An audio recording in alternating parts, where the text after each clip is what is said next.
Hey guys, George here. Now, I don't want to interrupt this episode because I truly believe it's great, but I do need to apologize up front. So, I record and edit every episode of this show, and I made a huge mistake about an hour into this episode, and you can hear that my mic kicked on without me noticing it, and you can hear me clearing my throat and watching a video on my phone. And it doesn't detract fully from the conversation, but I just wanted to put that out there up front. That being said, I hope we can find the humor in the situation and trust that I'm not going to let this happen again. This is a truly incredible conversation, and I hope you enjoy. Thank you.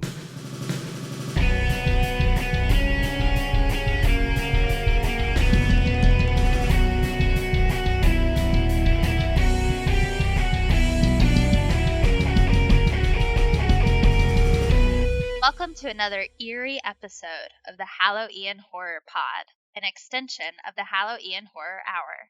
I'm your host this week, Brianna Malotke. You can support the Halloween Horror Pod by rating and reviewing the show wherever you listen.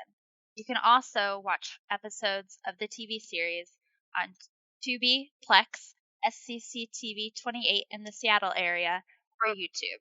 Remember to join the Patreon where you can get bonus episodes, watch-alongs, and other perks. All the links are in the description below. Today, I'm joined by some fellow horror and romance writers. First up, Erica Summers. Hello! Nice to be on the show. Thank you for having me. Yeah. We also have Heather Whol. Hello, it's excellent to meet you. Yes. And we're joined by Ruby Rains. Hello, nice to be here. Yay! So we had so much fun chatting about horror movies with romance elements on our horror and romance episode that we really wanted to do a part 2 of sorts. So instead of talking about movies, we're going to take a deep dive into the writing process and what it's like being an author who dabbles in more than one genre. So first off, I just want to dive into pen names. I know I use one for when I write contemporary, sweet and steamy. I write under Tori Fields. And so I know everyone here uses a pen name. I'd love to go around and just sort of explain what made you pick one, what you use it for, how you came up with it, all of that sort of information. So let's start off with Erica. All right. So I actually have several pen names. I write horror and a little bit of fantasy in some of our children's books, or I illustrate our children's books under my real name, Erica Summers. But for my romance, just because I didn't want my horror fans to have to sift through a lot of romance, or my romance readers to have to sift through a bunch of gory horror, I created a romance pen name, which is Odessa Alba. And then I also have a cozy mystery pen name, which is Trixie Fairdale. So the stories behind those pen names are Trixie Fairdale is my stripper name. You know, how you pick your childhood dog in the street you grew up on. that was always my, when I was first trying to be published around like 16 to 18 years old, I was writing like erotica and stuff like that, and I was trying to get it published under Trixie Fairdale, and I never got anything published during that time, but I always thought it was a fun pen name. So later on, I decided to end up using that one for my cozy mysteries.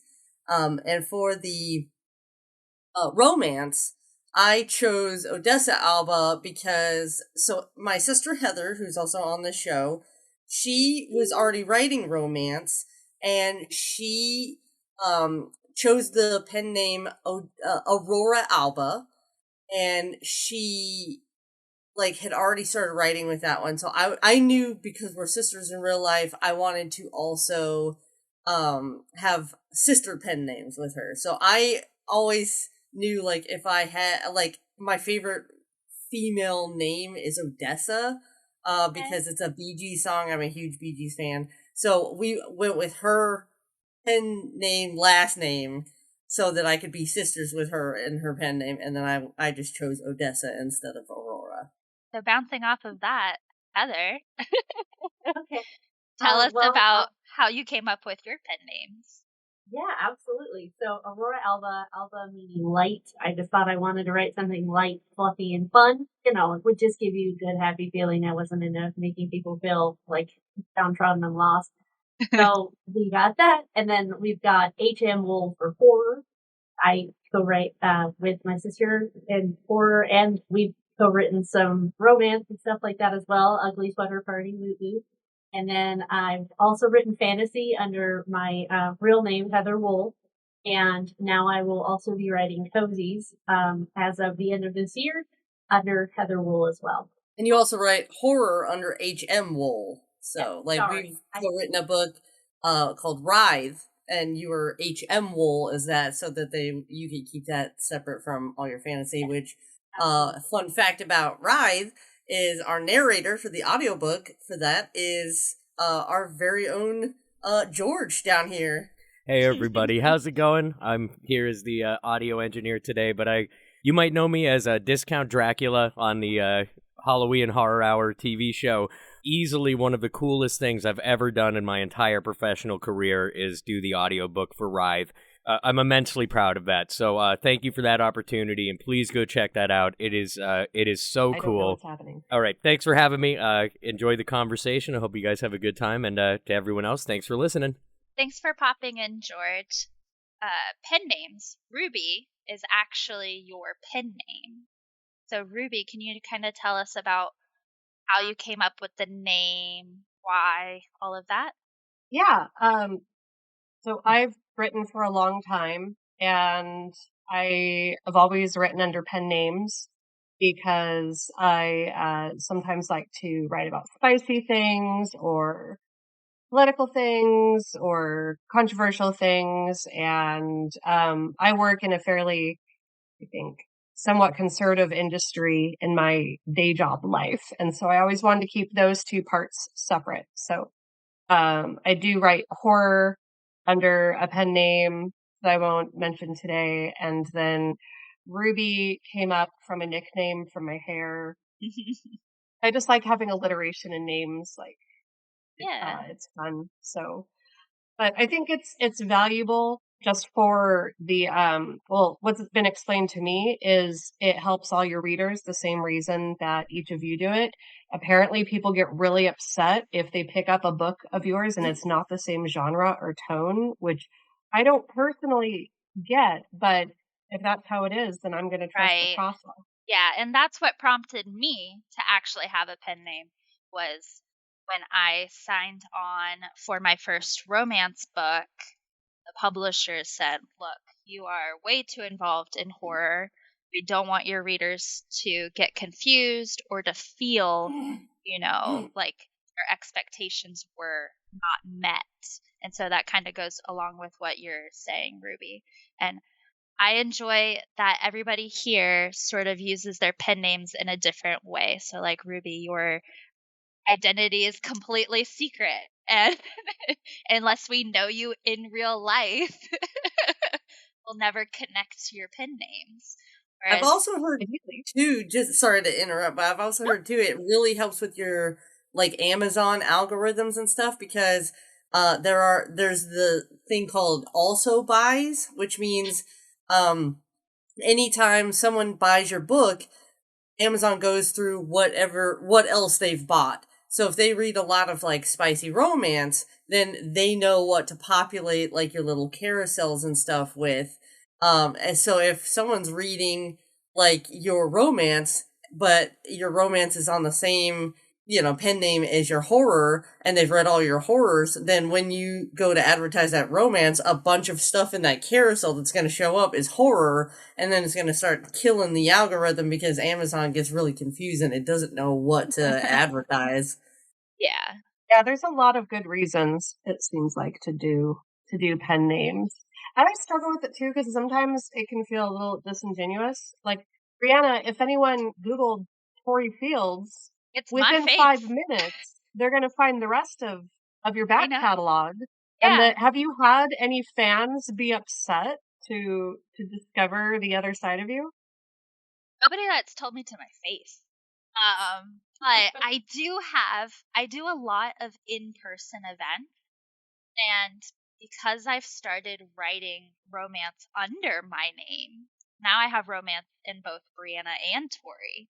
I'm often both people at events, and I'm finding that at least at in-person things, they are 100% okay with seeing, oh, naked men on covers, like shirtless men next to gory books. Like, they are totally accepting of that, and they're like, "Oh, wow, you write in both, that's so cool."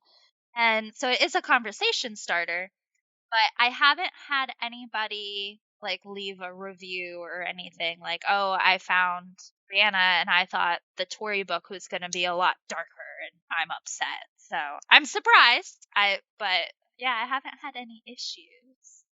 Heather and I were worried about that when we first started Yeah. out. We were like, are people going to be upset like we're lying to them? So our workaround for that was we just mention it in all of our bios that Trixie Fairdale is the pen name for Erica Yeah. Summers and Odessa Alba. And, we talk about what each, and we say it is a way to keep our genres clear, straight for our reader, and make things easy for our readers.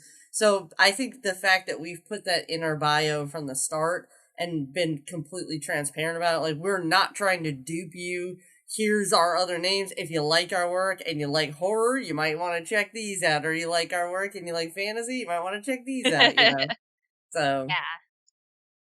Yeah, it's interesting because I don't want to. My goal isn't to like mislead anyone or trick anyone. It's just to maintain a level of privacy Yeah. to my own life. But I wonder how much overlap there is between people who will.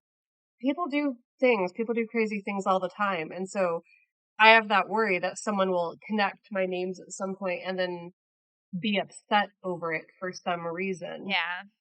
Yeah, there's always, I mean, I feel like anything you do decision wise as an author, the pros and cons are against each other. Absolutely. And exactly. I have to argue too, it's very easy to find people like my sister and I, like we work with that sort of stuff sometimes. And I'll tell you what, there is no such thing as privacy. There really isn't. That's why I go by my first name. It's like, you know what? We've already had stalkers. We've already had this situation happen. So let's just go ahead and just try to play this as safe as possible. We don't want to give out our addresses, but at the same time, I think it's just too easy. I could find anybody's address, phone number, emails from when you were first setting up emails on any sort of background, website. So Yeah. Well, and now we've branched into international books. They have what's Yeah. called an impressum, and we legally have to put an address right in every book, like at the start of every book and stuff. So, it's everything is out there. I feel like Right. I'm trying to hide it. Yeah, I feel like trying to hide it at this point is just like Yeah. not gonna work. Exactly. Yeah, I think you're right that if you search hard enough, eventually everything comes out. But I guess I just feel like I could have, make it slightly more difficult for it to just be casual information. Absolutely. To find the difference between somebody who just kind of Googles you out of curiosity and the person who's obsessed with contacting you because they did not like a sentence Yeah. or they did not like an ending or something like that. So Yeah. So, going off of some of these more scary topics, romance and horror genres both use really intense emotions to connect with your readers. So, this can be like just the universal feelings, love, fear, pain, that can be in both genres. So, with your own writing in mind, is there a scene that you have where the romance aspect taps into these feelings that you're most proud of, or in your horror? So I know not everyone here writes a blend of horror romance. So you can kind of pick like what scene are you most proud of this intense emotion? So, just if I could start us off, Yeah. I think for me, so I started out writing horror and then I branched into other genres. And horror has always been a huge passion of mine. I was a horror filmmaker for long before I was a horror author. And for me, the way that I come up with my ideas in horror is I keep a list. It's literally a list. It's not very imaginative. It says crap or stuff that scares the crap out of me, and it's literally a list of all, like, God forbid this list ever gets in the wrong hands, because someone will have literally all my phobias on in one place to terrorize me. But I Why literally would you do that? Why would you make a list for your enemies well to find, for your family to prank you with? come Oh at me, no. bro. You're tempting fate. I welcome the challenge sometimes. I don't know. I'm a glutton for punishment, but when I try to write a short story or a novel, the first thing I do is go to that list and I think, okay, well, what haven't I written about? Like, what scares me? Because if it doesn't scare me, I can't make it scare someone else. I just can't figure out how to make it Yeah. scare someone else. So, a lot of the things that I've talked about in my horror are things that genuinely scare the hell out of me. Like for a specific example is one of the biggest like traumas of my life is my mother, and I've been very open about this. We haven't talked in almost 20 years, but she knew before I stopped talking to her that she was the source of most of my fear and misery in this world. And it really hasn't changed even after being away from her for so long. I still have nightmares that she's trying to contact me or ruin my life in different ways, like she used to back then. And I will wake up in a cold sweat over it, and it's one of those things that keeps coming back in a lot of my stories. So one of the stories in my last collection that is always the standout for everybody. Everybody's like, I loved this story and I love that story, but my favorite was, and they always say the story called Derailed, which it's a combination of two of my traumas. One was a horrific car accident in which I flew off the side of the road, got crushed upside down in my vehicle, and almost died. Like I was flattened in it.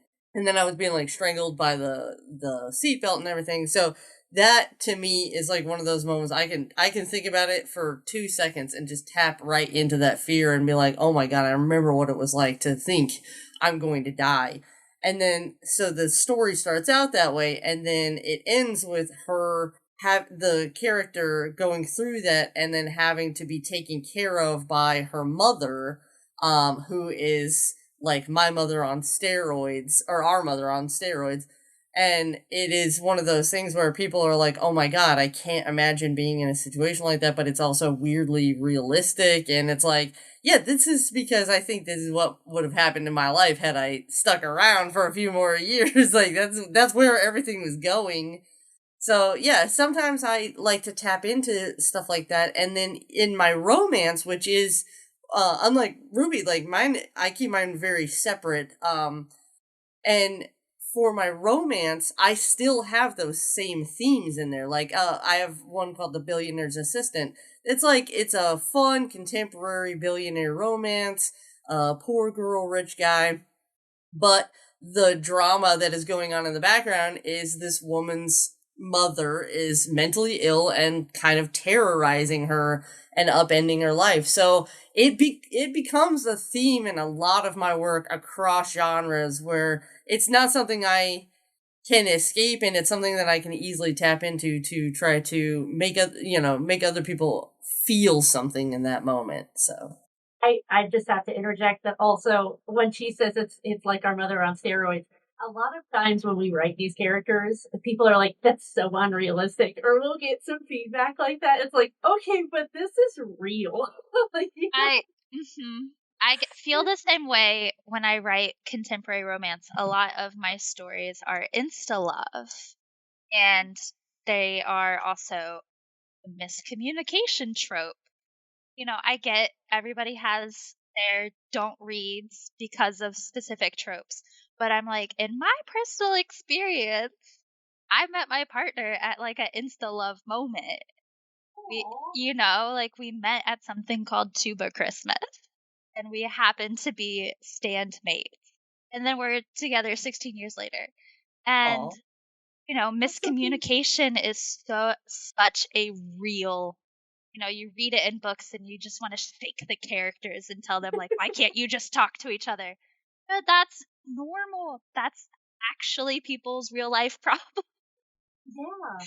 So drawing on your personal experiences can come across as that's really unrealistic.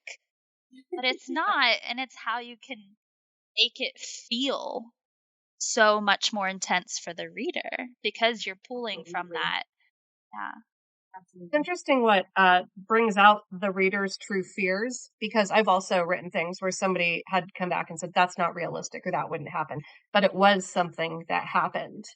And to me, it's just when somebody says that, what I hear them saying is, I don't want to believe this can happen. And I think mothers especially hit such a sore point in society, because mothers used to be kind of, sainted, where we always had to forgive our mothers and our mothers could do no wrong. And over the last 20 or 30 years, we've had more of this resurgence of people going, no, okay, the woman gave me life, but I didn't ask to be born. And it doesn't mean that she should be forgiven for everything automatically.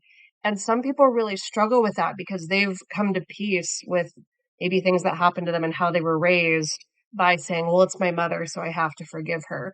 So the whole concept of having a bad mother or someone not forgiving their mother is so triggering for people. Yeah. Yeah, it's very interesting. So every time I hear someone say, I truly believe life is 1,000 times stranger than fiction will ever be. And there's been a million cases of something that happened that was so wild and bizarre when they tried to make a documentary or biopic, or inspired by a story. They had to tone it down because the audience wouldn't believe what actually happened. And I think about that literally every time I write. There's very few things I think that you can put in a story and it's ever true that it would never happen. Like, okay, we all got the ability to fly. Right. Yeah, that would never happen. We're not all going to just start flying around the Right. room. But especially when it comes to how someone is treating you or how one person treats another, nothing's off the table. Right. I think Absolutely. anything could be there. I guess maybe I'll segue into my experience with the writing emotions. Is I really like to write when I'm writing horror.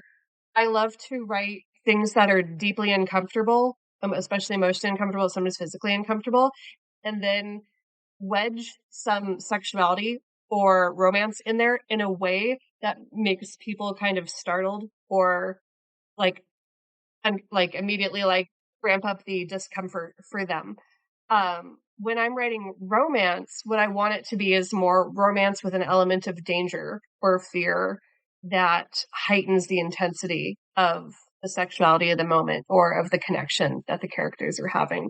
And it can be really hard when I'm writing, since I write both genres at the same time, trying to keep the guardrails in place for those, because I don't want the romance suddenly being something that weirds the romance reader out so much. They, get up and throw the book in the trash and they're like, nope, didn't sign up for this. Even some dark romance readers have their limits. Very true. Very true. And I will say, as someone who's read a good chunk of your horror, it's very memorable. And I know I'm not going to disclose your secret identity, but I do recommend, Thank you. I can see exactly what you're saying about how you weave some romantic elements into your horror and these different relationships.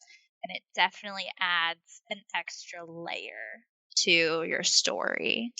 It'll never not be fascinating to me though, but to hear people come back and say, I don't believe this would happen, or I don't buy this, or I don't think someone would do Yeah. this. And I'm like, we're humans, we are animals, we are savage, horrible creatures. We have done it all. Yeah. Absolutely. Absolutely we have. Heather has one that it's her most recent romance too, that was like extremely personal for her because of like something that was going on in her life as well. Yeah. I don't know if you want Absolutely. to talk about that one. And I sorry, I have a harder time interjecting. I love listening to people, and I have a little bit harder time jumping in. Sorry, but yes, as far as what she's talking about, it's never been announced before. It's not public knowledge, but it does not bother me that it is public knowledge. But I was diagnosed with bipolar disorder, and I wrote a story called Made in America. And it's about a woman who is diagnosed with bipolar disorder and she finds love with a really fun, interesting character who I adore.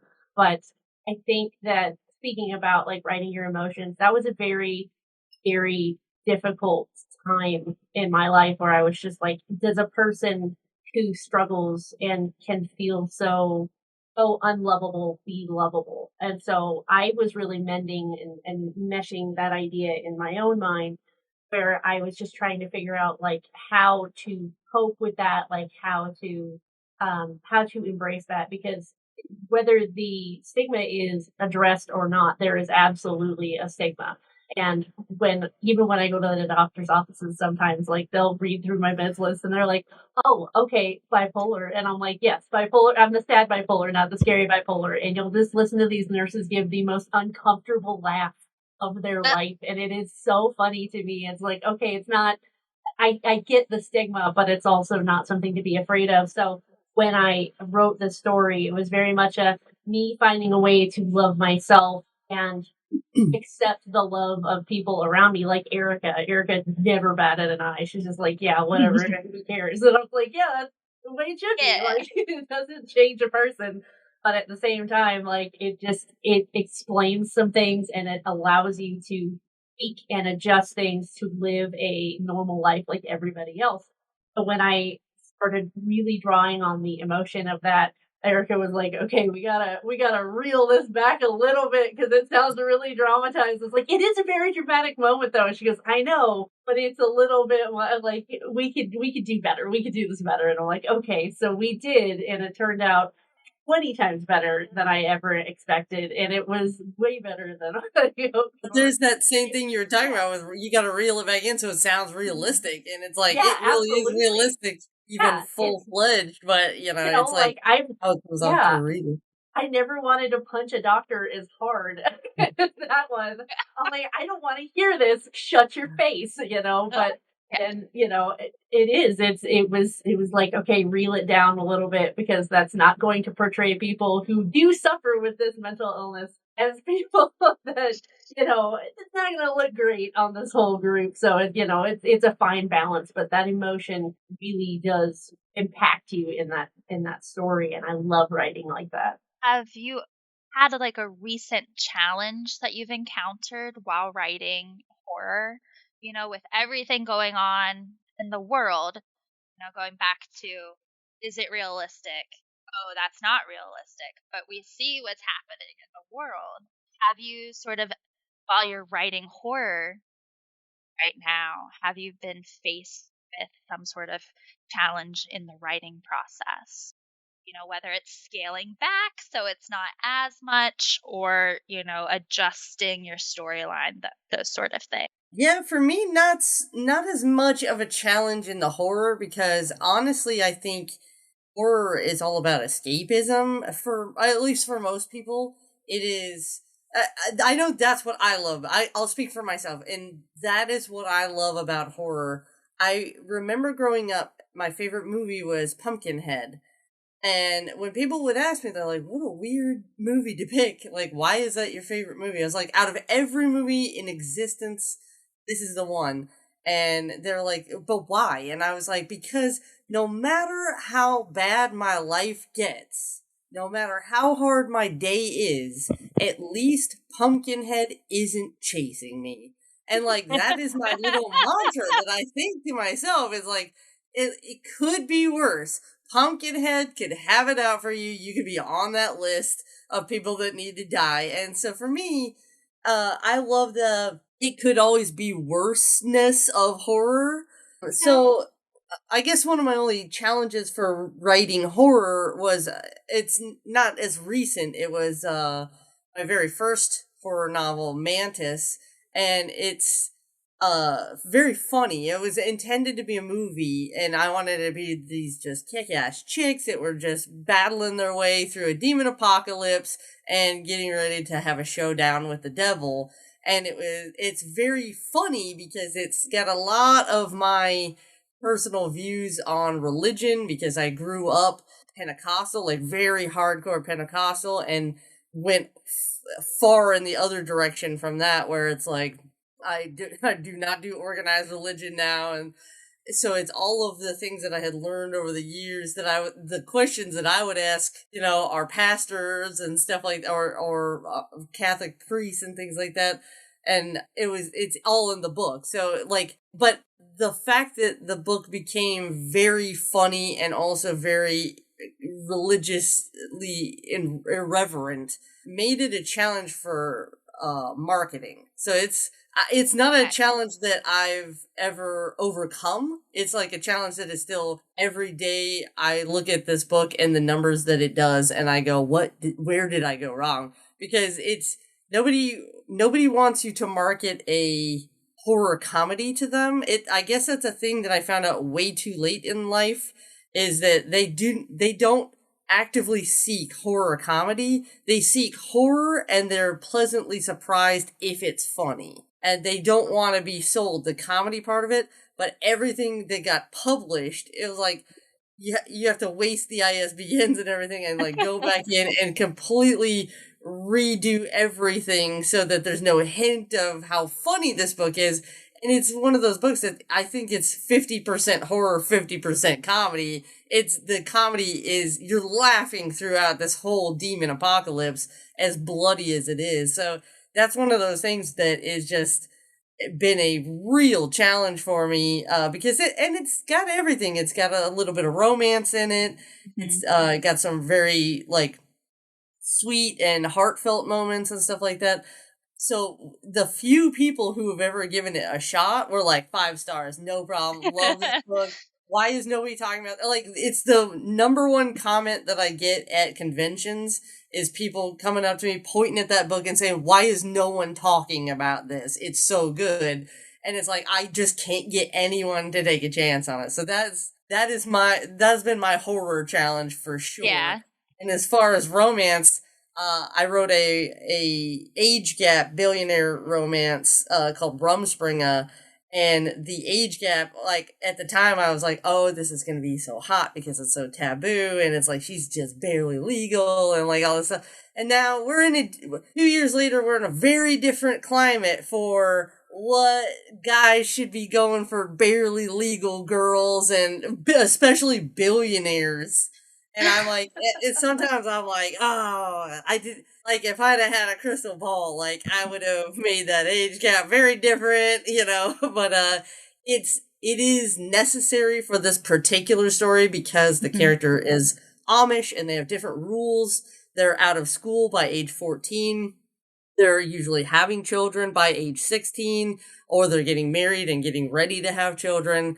And so it's one of those things where it's like, this girl is legal, but she's like, it's, looking back at it now, it's like, oh God, like, he's just another billionaire that likes him young. And there are some regrets there.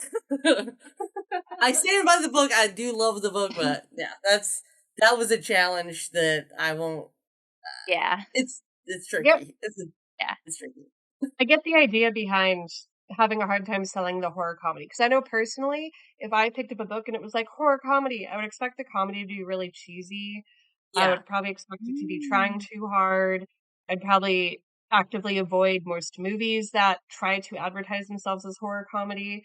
But then if I picked up a horror book and it was delightfully funny, I would just be so tickled, Yeah. It completely makes sense to me. Yeah. And the book, it's like Dogma, but bloodier, like much, much bloodier Dogma. And so it definitely is. For me, I was like, it's almost a comedy with some gore, but it's not. It is a horror. Like, there's a lot of blood and guts and stuff in it too.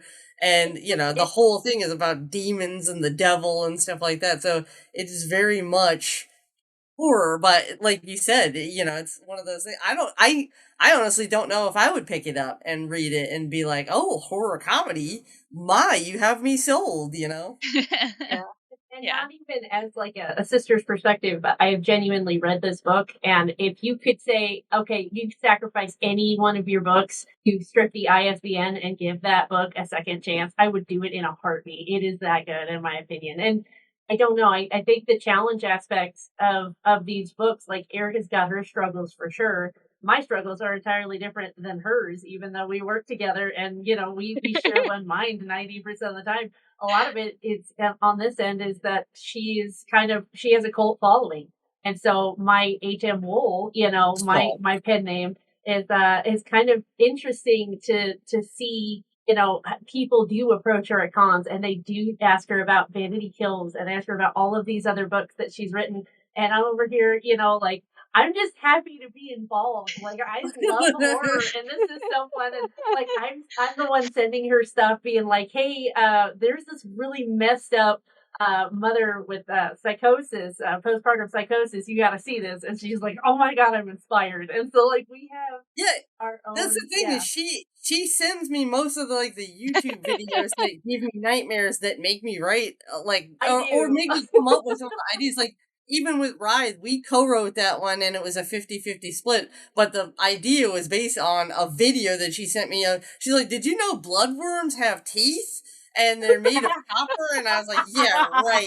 And she sent me this video, this thing coming out of itself with teeth and like biting something, and I'm like, okay, will not be sleeping again. And I'm like, I was like, this is definitely not real. And then I did some research. I'm like, not only is this real, these have been around since like dinosaur times. And I was like, what if one of those went into your ear? And she's like, ew. And I was like, we gotta write this. Born.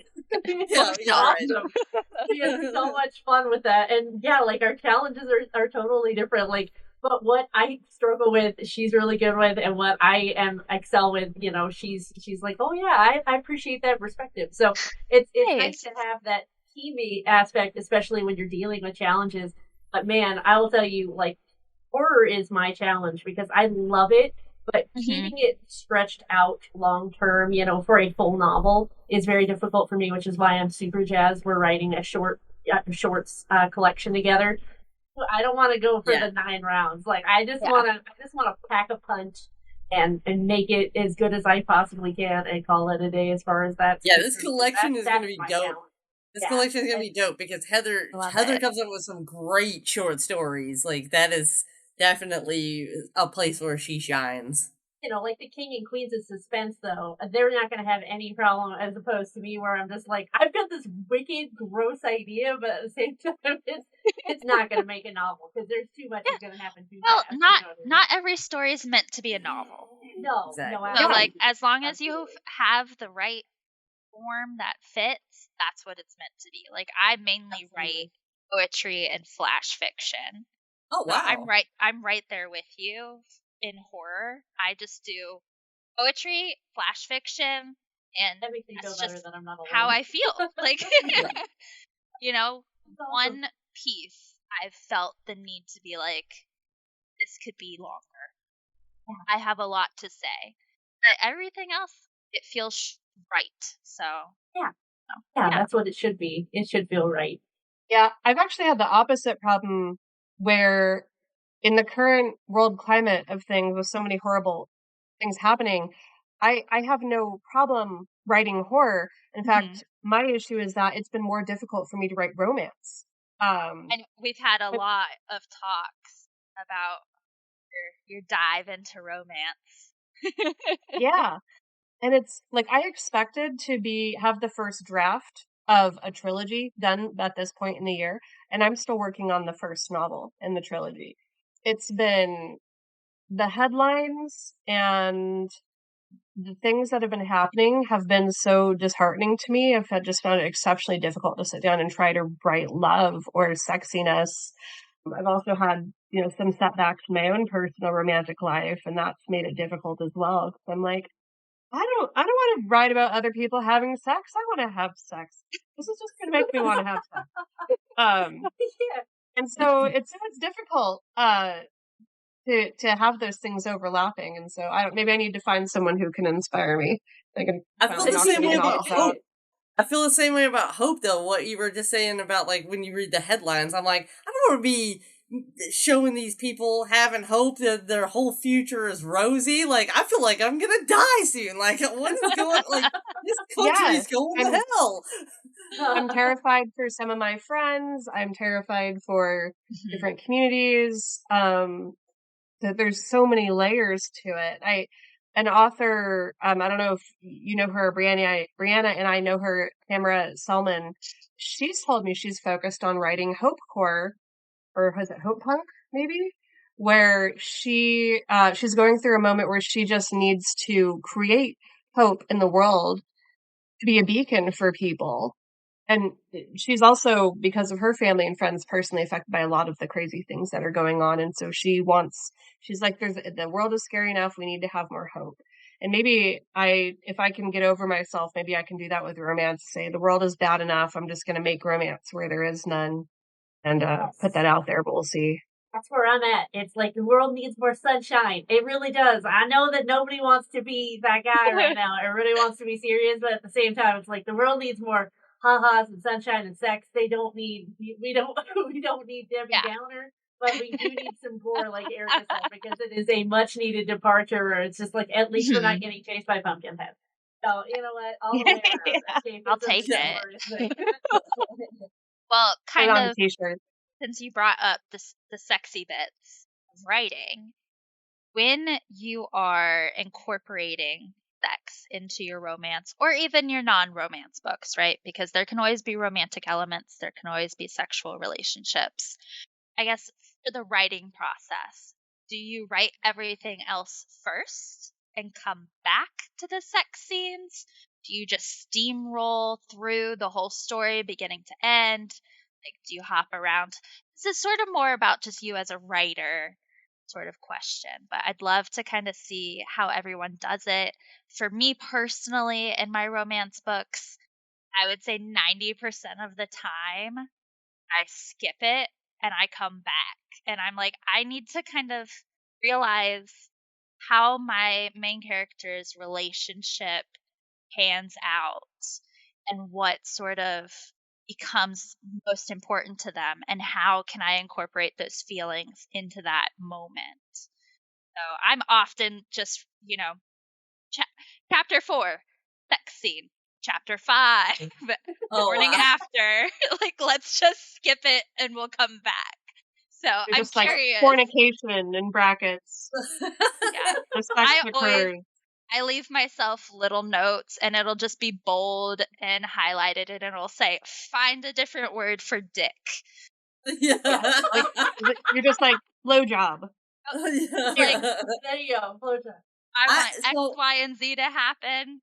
We'll figure it out. I read a really good book when I was first starting out writing romance. And it was like, if I took one thing away from this book, it was that characters always should be needing something in romance, and by the end, that is the thing that they should have found.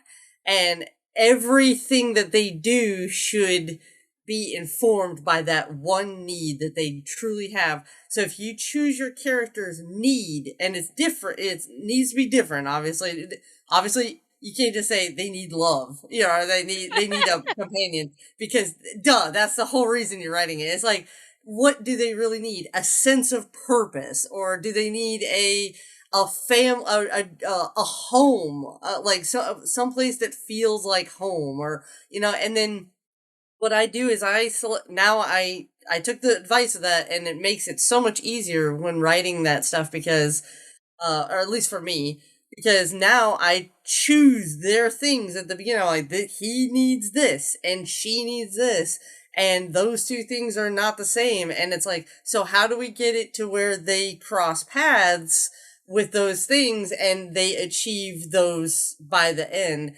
And so I'm more linear with, and I look at that same need every scene that I write. I write it and I'm like, does this express in any way that he needs to feel like he has a home, or that he needs to feel like his family is being repaired, or like whatever need that he has, he needs to feel like he's going to be a father one day. Does this express his anxieties about not being a father in time, or never being a father, and then every scene has to, even the sex scenes for me.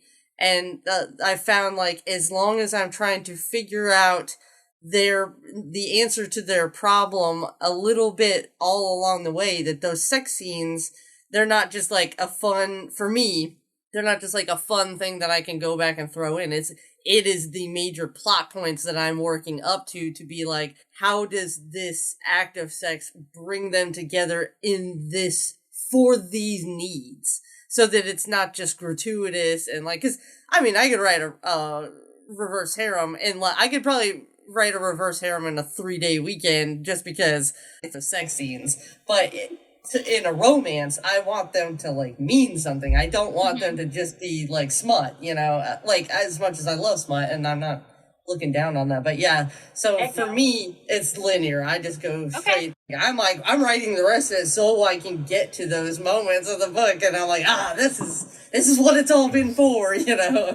We co-write together, but we co-write romance. Like, okay, yeah, I'm gonna leave the sex scene for you. And she's like, yes, I love that.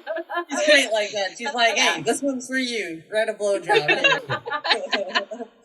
Like, I got you, girl. You got one, Gabby. It sounds like your motivation is kind of character development driven more than anything. Very, even in my horror as well. Everything is a little less about the plot and a little more about the characters and their dynamics and stuff like that. And I think that the following that I've started amassing is the kind of people who like really appreciate that. And I get the feedback from that, like at the conventions and stuff like that, and it always warms my heart, because I'm like, I want to create a character that sticks with you. I can really, the plot, it should be fun, but it should be the characters that like, are with you long afterwards. So, and I love that in romance too. And I have to go straight through like you, where I'm a plotter, so I usually map it all out. I have like a Post-it note or a spreadsheet, and I'm like, have all the key moments for romance, like where the sex scenes are going to be and how intense they are and all that. And then I just go through from beginning and end. And I found in my own writing journey that focusing more on character development is one of the areas I've needed to grow in. Like, I can tell a story. I can tell a memorable story as far as the plot points. I can write good dialogue, but sometimes the characters themselves will feel a little two-dimensional with some of the feedback I've gotten, because I don't always think to incorporate those very specific development moments. And so it's funny how, like, writing alone is a skill. It's actually these many different parts of being able to tell a coherent story, have good dialogue, have good character development, have a story that is interesting in and of itself. And all these things have to be balanced and woven together. Yeah. Have something worth reading. Absolutely. Yes. God, it sounds like you need an Erica in your life. It really does. But if there is a part of my story that is lacking, she will not hesitate to rip my ass. Like, all right, I'll rip it girl. apart. I'll shred it. But I'll build it back up with you, like, Well, maybe I'll end up critique partners with you too sometime. There you go. I'm brutal, but it's not to be cruel. It's like, it's one person's perspective, but I do think that it is like with some of the stuff when Heather was first starting out, giving her that feedback. I know some of it would just absolutely crush her, but she like took it with a smile and was like, "Okay, thank you. May I have another?" And I was like, absolutely, they're unlimited. I will keep tearing you new one the whole time, because it's what I live for. But at the same time, now that she's written a few novels and stuff, it's like there's less and less and less correction all the time. In fact, I just finished her the edit on her 5th novel in her fantasy series, her final book in this fantasy series, and like I was tearing up at one of the ending scenes, and I was like, God, she's getting so good. You just, Oh. Get me right in the heart, right in the feelers. I'm honored, man. I will always try. I take that stuff like fertilizer. I really do. Draw from that every time. Well, you brought up critiques, and I know Ruby and I have had a lot of conversations about, finding good critique partners and good groups and everything.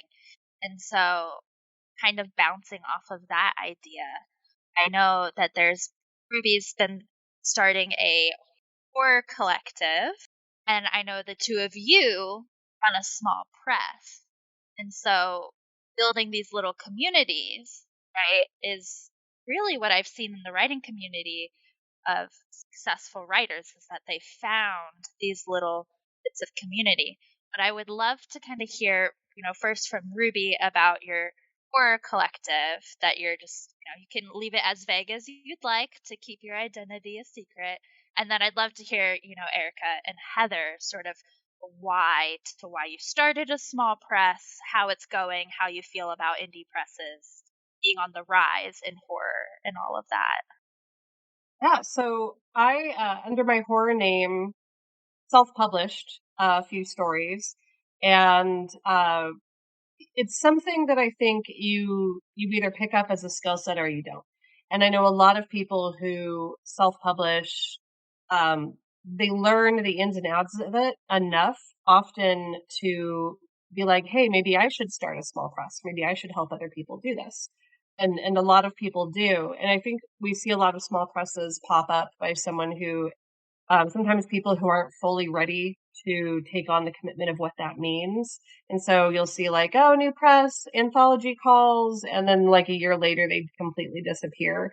And so when I was, taking my blows and learning the ins and outs of it, I started thinking like, I don't necessarily want to be a press, but I would love to have a very cultivated community of like-minded people where we are helping each other with this stuff. And if somebody's not a self-published author, there's still ways we can help by doing critiques or helping even with the, if you're writing a letter to an agent, if you're, trying to write a blurb, if you want feedback on your cover art.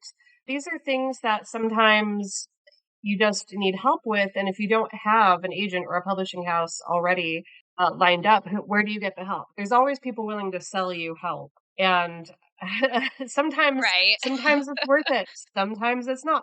My very first experience hiring an editor was not great. They gave me very little feedback. They charged me $400.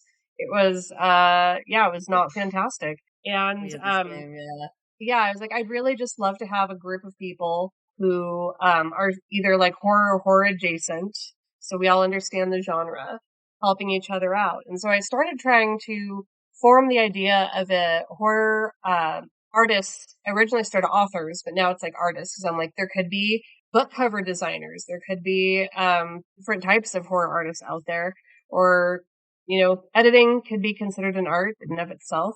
I just wanted it to be more open. And so started trying to build this idea of a collective together where we all kind of chip in to help each other out, possibly find some ways to share, I don't know, like web hosting or email services so that everyone saves money on that. And so it wouldn't be like a press, but it would just be more kind of a, I don't know, socialist style group of people all taking care of each other. And it's gone nowhere, unfortunately, because everyone's so busy and life gets so hectic. So that's been the other, I think, more difficult part of it is there's talented people, there's people who have time, and there's people who can fulfill an obligation. And it's so finding someone with all three of those things can be difficult. I know I had some bummer experiences earlier in my writing career where I would try to share critiques with people, be critique partners, and I would work really hard to give them feedback, and I would get very minimal or no feedback in return. And that was my other goal with trying to have a collective, is that we'd be beholden to each other. It wouldn't just be someone trying to dip in, use everyone, and then dip out really quick. Right. Yeah. But, so the project is kind of on hold at the moment, but maybe as my life calms down later this year, I'll bring that back around, perhaps in the fall. If I think a couple people told me they would have more room on their plates at that time, and I think I should too. Actually, my life got a little more hectic than I expected for this time of year. I don't know what the planets are doing, but life's really crazy right now. So Yeah. It's tricky with the collective and stuff like that too, because you have to really be able to also trust the opinions of the people giving you the critiques and feedbacks. I know in my case, I have a few really good friends in the horror community that I've developed over time. And there was a little bit of time where I was giving them some, like, they were giving me some of their short stories and being like, would you read this? Would you, blurb it or, do anything like that? And then I would do the same for them, with my short stories. And like the feedback I was getting was like, well, your prose is really great, but I absolutely hate this ending. I think you should change it. And, I think it should be this and this and this. And I was like, having to pick and choose and be like, well, I appreciate you taking the time to read it, but I do not agree. And I'm not going to take any of that advice, basically, which made them feel like crap. But at the same time, I published it the way that I wanted to publish it. And now, like I said, that's the short story that everybody's like, oh my God, that's the standout. Oh, the ending just killed, like, absolutely gutted me. And like, it just shocked me. I couldn't believe it. And it's like, yeah, literally the person I trusted for feedback, a wonderful person, someone I actually admire the writing of. It's not that he was trying to lead me astray or anything. It's just his personal opinion, and I didn't agree with it. And I could have put that ending out as well, and people might have said the same thing about another one of my stories, or they might have even said like, "Oh, I love the ending of that," and then we never would have known if my ending would have been great, and I would have taken all of his advice from there on out. But the fact that I put it out as it was, and then people always talk about the ending of that story specifically. It's like, okay, well, I feel like I made the right decision. So with Heather and I, we started our little press, and it's more of like a closed loop thing. It's not like a regular small press where we're like anthology and submissions and stuff like that. It's more of a collected place for all of our pen name works to be, and then eventually one day, once we know what we're doing enough to say like, yeah, I'll take, I can take your book on and I can make something of it because we did this and this and this with our books, then we would start taking other authors on. But before Heather goes into like why we started it, I just wanted to like let people know that like, there are different kinds of like indie presses, and some of them are like they're open and they're taking they're taking submissions for everything, and it's like that wasn't actually what we started ours even out for. It's like we get people asking all the time like, when are you opening for submissions? It's like we're not. We're trying to figure out what we're doing because we don't want to fail you like some of these other indie presses that are out there, because there are a lot of them that are out there that either like Ruby said, either they're out in a year and they're wheels up and they're just nothing but dust, or everyone's talking about them online and saying this person ran off with my money, this person never did anything for my book, it sat there for a year and they didn't do anything with it. And it's like, we're not here to try to like get a bunch of people angry at us because we don't know what we're doing. We're figuring this all out like on the fly. But yeah, it's one of those things. It's one of those things that it's tricky because I was at a convention yesterday and they're like, "Are you open for submissions? I'd love to give you my book." It's like we're not though. We don't know what we're doing, so we're trying. We'll get there one day, but I'll let Heather explain like why we actually started it. Yeah, and so obviously, like she said, it's for the both of us. We started it together. But Rusty Ogre was the company that we started because we started playing video games together like decades ago. This is the game we played when we were kids, and we loved it so much that as an adult we went back and we replayed it. And the Rusty Ogre was a lodge that you could go to collect like this superior loot. So that was something that we wanted to do a callback for. We're like, we're going to start a company and we're going to do something with it that is unique to us. I was like, yeah, absolutely. What are we going to call it? And so I just blurted, we decided together that we wanted to do that. It's like a very obscure reference to a Skyrim predecessor game called Daggerfall. Yes. And as a true nerd, I got I got it. We got it, and it's awesome, and I love it. But we wanted to start something together that could grow, and that we could. I believed in her book; she believed in mine, and so we decided that I'm going to put my money where my mouth is, and I'm going to put my time and my effort where my mouth is, and I'm betting on you, and she's betting on me.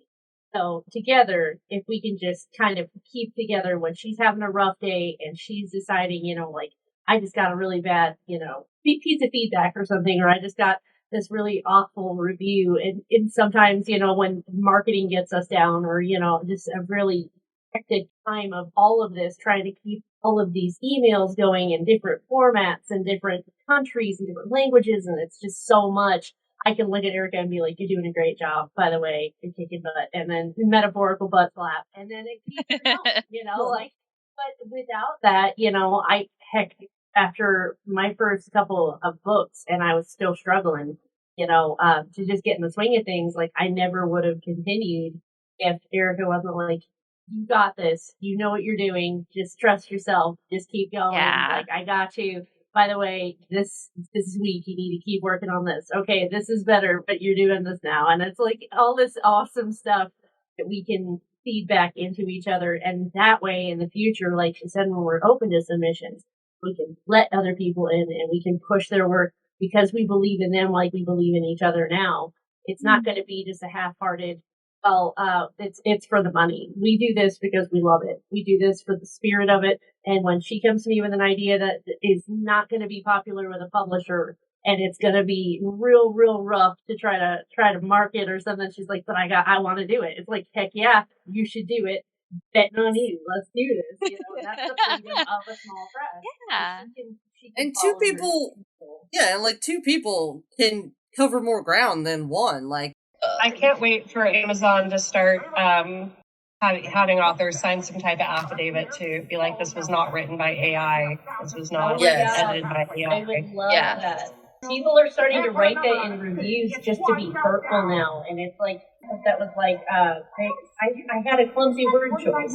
It was just one that I liked, but clearly this reader didn't. And they're like, I feel like that was a clumsy word choice. I think AI wrote that. And I was like, months of my life working on this, I will lose my mind on you. Get out of here. Yeah, no, I've been paranoid about that too, of getting that accusation. It's awful. It feels awful. Yeah, nobody's said anything like that to me yet, and I'm like, I don't know if that means my stuff is bad enough. Like, obviously a human wrote this. Yeah, I have had people ask why I'm still trying to write when AI can just write books now. And I know, I've heard that too. Or, yeah. give you prompts, or it can give you prompts or whatever. It's like, oh, yeah. You're missing the point of what we're trying to do here, but okay. Yeah, because, I mean, for a lot of us, there's artistic expression. We're driven to share a story. I enjoy the idea of entertaining people, right? Like, that's kind of what I hope to get out of a lot of it, is bring somebody some break from reality, give them a little escapism. Like, if you're writing solely to make money, I think that takes away a lot of the heart of what we do. It's also unrealistic. You don't become a billionaire from books. I mean, it's possible, but it's pretty unlikely. And I like to believe that there will be a market. There's already an emerging market for people want art created by humans, not AI.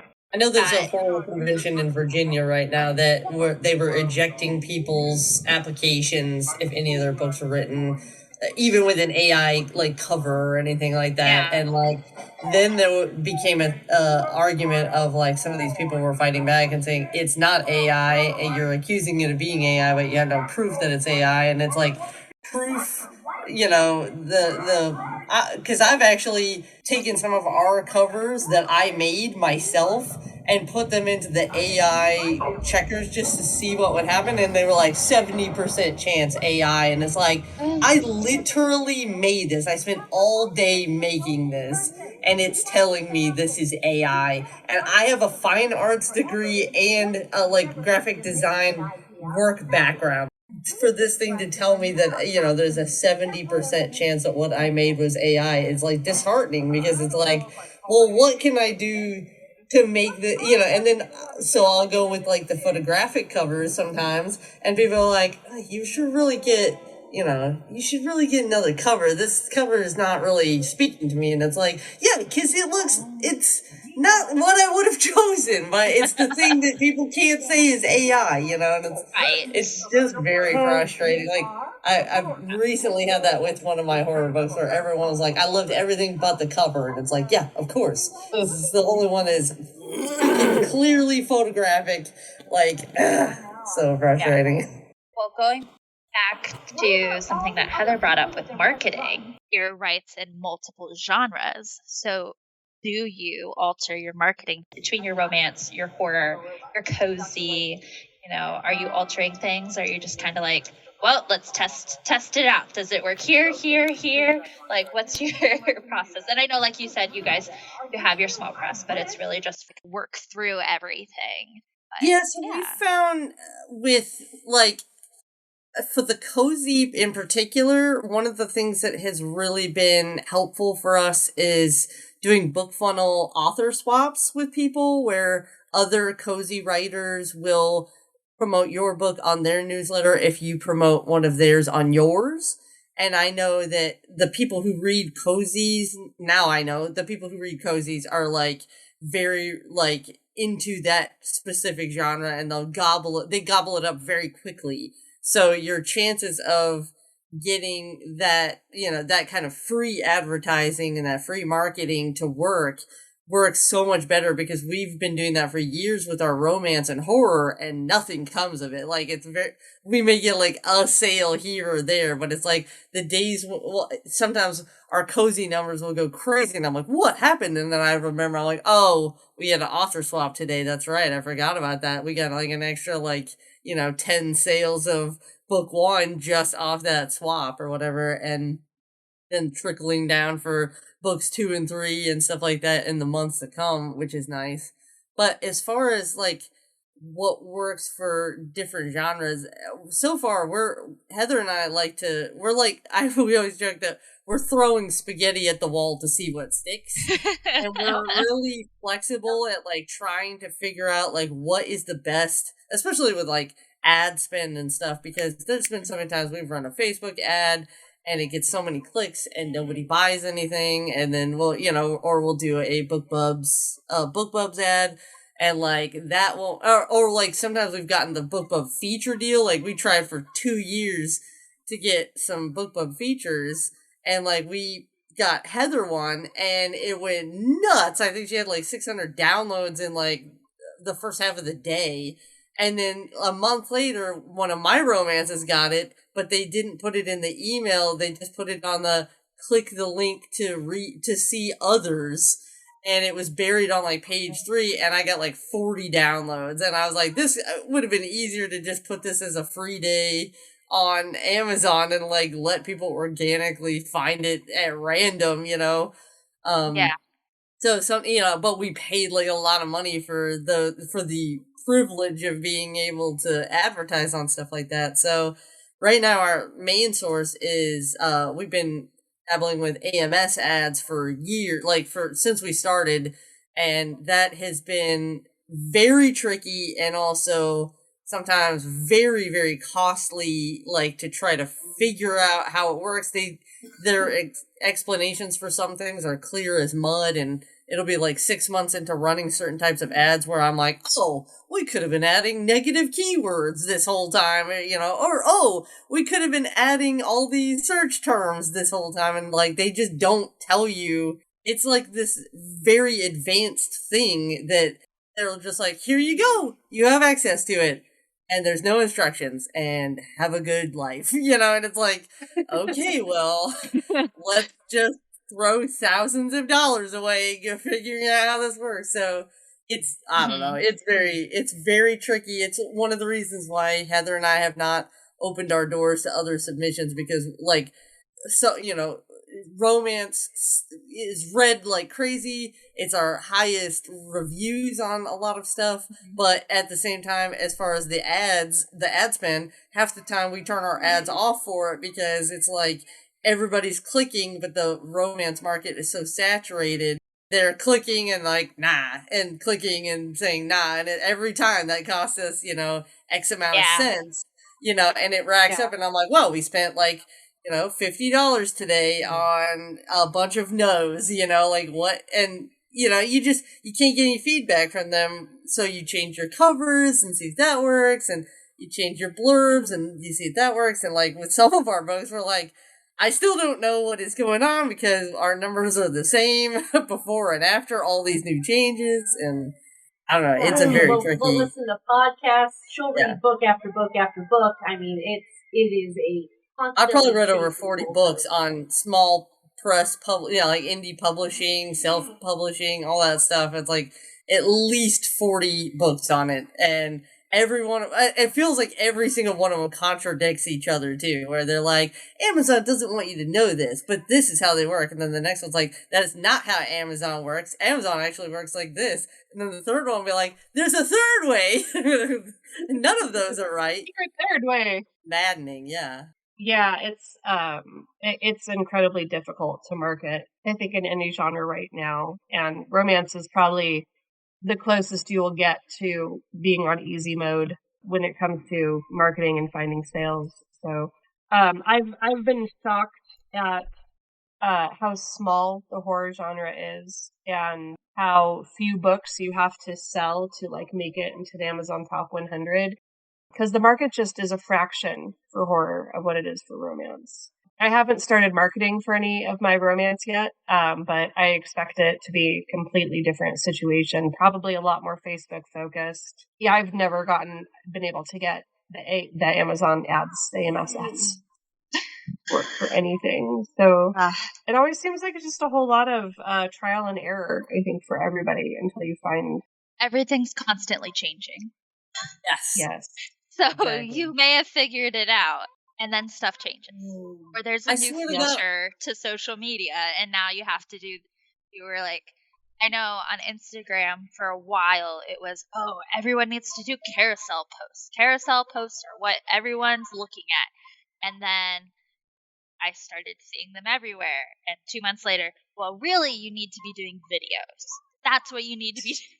So it's constantly evolving, and it's just one more additional skill / job that a small author has to do on their own. Yeah.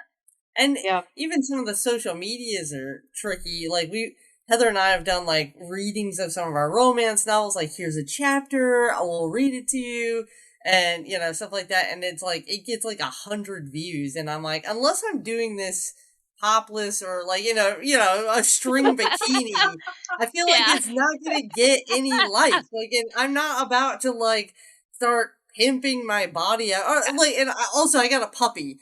So we've been making jokes lately about like, should I just be putting the puppy up there and then reading my story behind the dog so that people actually like watch the video, because at least the puppy's adorable and like it's gonna, because puppies get views, man. This is like, what do I have to do? What do I have to do? I have tried to talk some of my like hot friends into reading some of my stories on film, so I could just film them and put it on a YouTube channel, and nobody's taken me up on that. Oh yet. man, awesome though. Brilliant, That's so though. smart. I mean, I would do it. Mike, come on.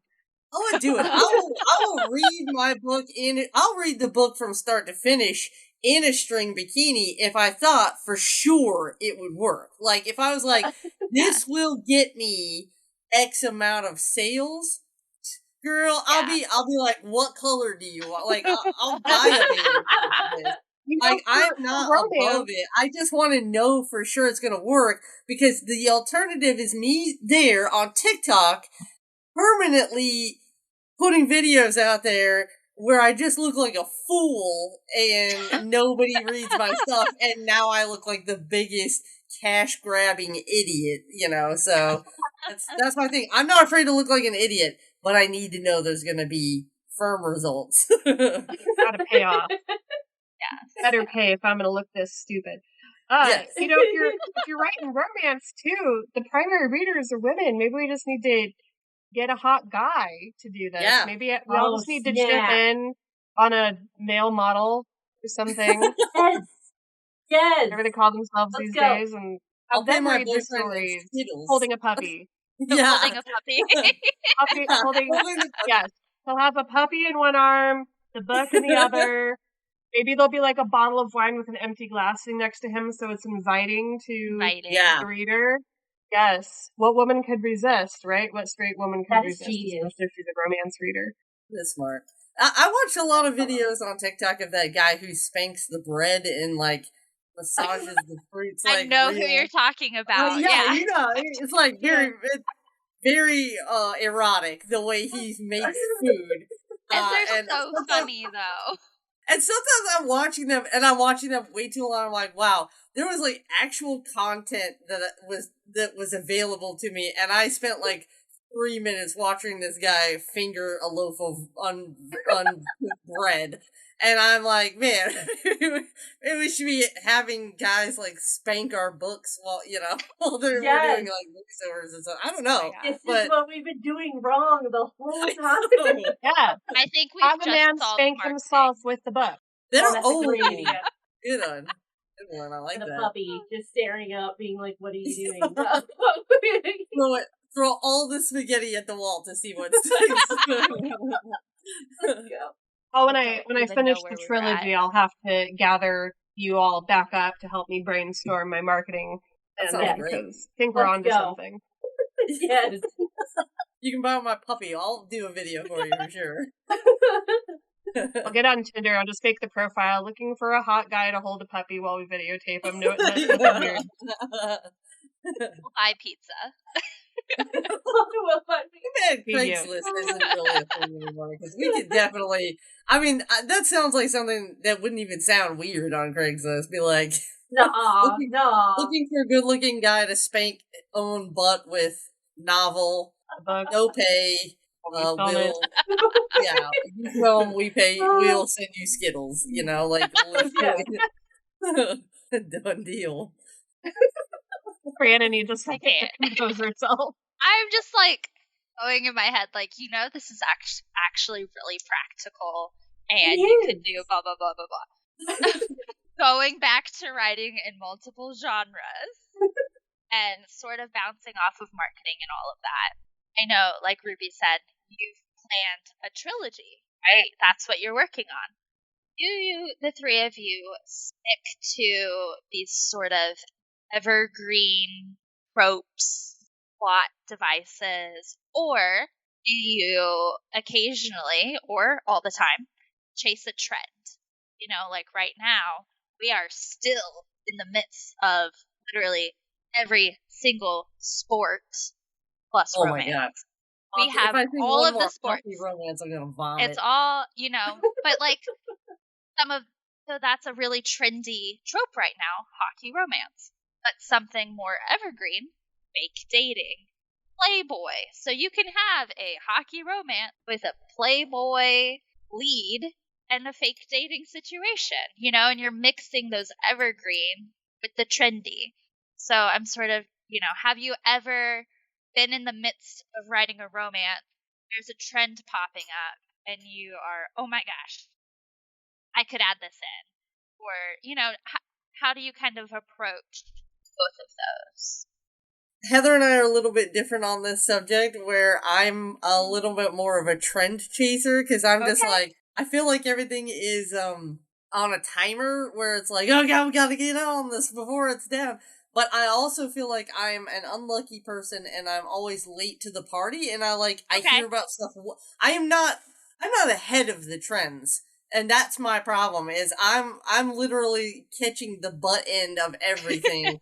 And so here, for example, like my romance series is the New England Billionaires series, which I feel like billionaires were such a hot thing when I first, when I was reading about it and doing all this research, and I was like trying to figure out what series would do the best, and everyone was like talking about how hot billionaires were, and it was like, I didn't realize I was catching it on such a downslope. And then also now, 2 years later, we'd be chanting "Eat the Rich" again in politics, and like everyone's like down with billionaires, tax them out of existence, which I personally agree with, but now I'm stuck writing the rest of this billionaire series because I'm committed to it, and it's like, it's a tricky thing to try to navigate because it's like, who's gonna buy this? Who wants to read about billionaires right now? We're reading about enough of them on Epstein Island and stuff, and it's like, oh god, what have I done?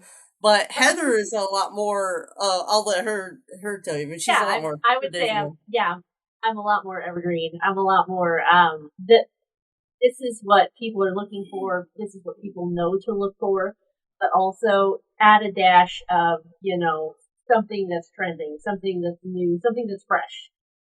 Because I can honestly say, in my humble opinion, and it is just my opinion, but that the trend jumping or trend hopping is great, but it is like seasoning. You can't make a meal out of it, in my opinion. You gotta have something a little more substantial. You gotta have the evergreen dose in there. Yeah. But that's just, again, my opinion. But yeah, that's my theory. You gotta have both. I can't write to market. If you paid me, haha. I can only write what I'm inspired by.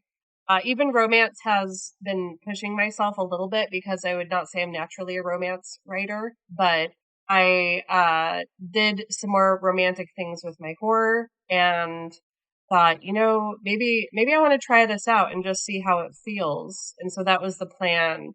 And I could only come up with a story that was exciting to me and would have things that I found romantic and sexy. And if those happen to fit into the current trends by the time I'm ready to publish, then yay.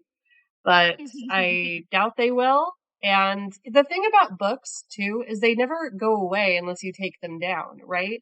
So, and I've heard of this happening with other authors. It doesn't happen all the time, but you have your back catalog, you have your stories up, maybe for several years, even 5 years. Nobody really notices it, and then one day it hits with the right person and takes off. So that's why it's important just to, I think, rather than time the market or write to trends, just make the most beautiful thing you can do that you can write that speaks to you and just put it out there. And when its time comes, its time will come. Hopefully you're still alive when that happens. Right. Yes. Is there any sort of trope or situation, right, that you do not enjoy as a reader and you are not going to ever include it in your books? Or opposite of that, something you really don't enjoy as a reader, but it found perfect way. Yeah, for me, there's a lot more that I wouldn't do, because I don't enjoy reading them, and as trend chasey as I am in romance and try to always push Heather into romantasy instead of just straight fantasy and stuff. Because I'm always oh, look how popular it is. But with my horror, it's all the tropes that people tell me that they want. I'm that's great. I'm never gonna do that though. It's ghosts. Yeah. They want ghosts. They want zombies. They want they want sexy vampires and werewolves. And I'm I'll freaking kill myself if I have to write any of those. I'm violently opposed to all of those things. I don't read them. I don't want to read them. I don't want to write them. And I'm sorry. I know you really want that for me. It would probably sell like hotcakes, and I just don't care. And then for romance, there's a few tropes too, where I'm I don't like reading it, and I don't know how to write it because it's I'm Heather will tell you, second chance romance is the one that I like. That's my kind of hard line where I'm I don't get it. It's either their miscommunication was so dumb in the first place that they should have never broken up, which happens, but it's less rare than he cheated on me and you should have been gone. You should have left him. Or it's there's something actually insurmountable that they broke up over, and you have to suddenly convince them in 300 pages or whatever that this person is never going to do that thing again, which many of us women know that the zebras do not change their stripes. They will do this again. They've not recuperated from their, idiocy. Yeah. So one of those, there's definitely tropes where I'm like, ew, no. But then there are tropes where I'm curious, where I would love to try them. Like, reverse harem is one that always speaks to me because I love reading it. The only thing I don't love about it is that, like, to be a traditional reverse harem, all of the parties involved are supposed to be in a relationship together by the end. Like, there's supposed to be this one large happy family by the end. Right. And I get the group sex part. I'm like, I'm here for it. I'm all about it. Like, show me those threesomes, foursomes, sixsomes, whatever. I'm here for it. And the second that those stop and you start being like, you should all just get a mansion together and live, and you can all take care of the baby. And it's like, no man is gonna go for that. Like, there's probably like 0.0001% of men on this earth that are like, you know what? I would love to share you with 4 of my best friends forever and ever and ever, and no harm can ever come of this. Let's do it. Like, so for me, it's like, I love reading them, and I know I could crush one of those things because I love writing sex scenes. It's just the romance part of it where I'm like, how the hell do I make this work in a way that even I would be like, okay, at least it's plausible. I can't get over that hurdle.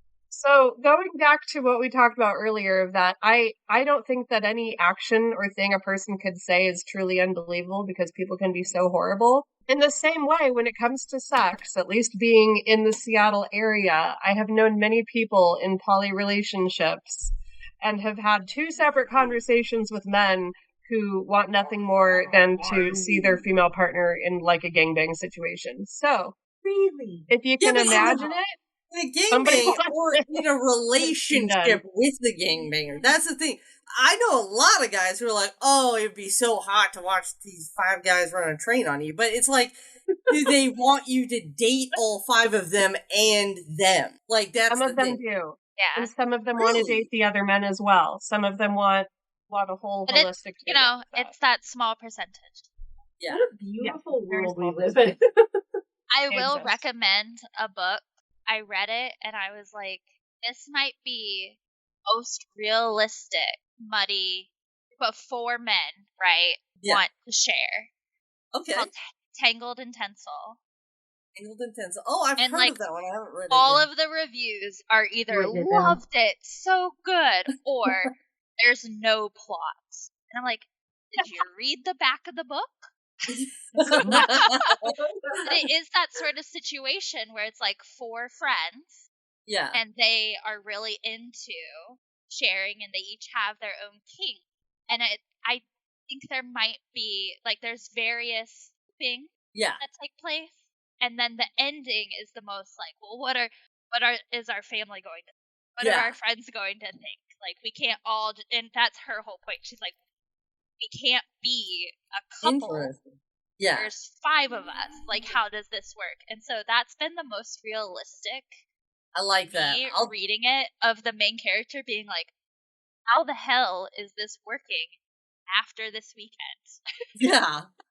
That's like, interesting.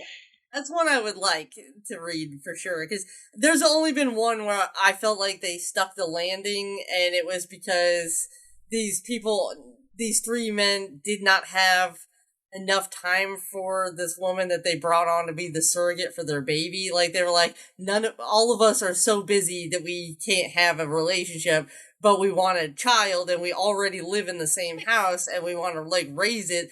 And then basically she becomes their surrogate, and they all, like, kind of fall for her in their own way, and they're like, why don't you just live here? You can be the mother to the child, and we can all, like, love you as we can. And I was like, see, that at least kind of makes some sense to me, where it's like, it doesn't feel like it would happen in real life, but it's like, the logic of it is sound enough that I don't want to hurl the book across the room into the trash can.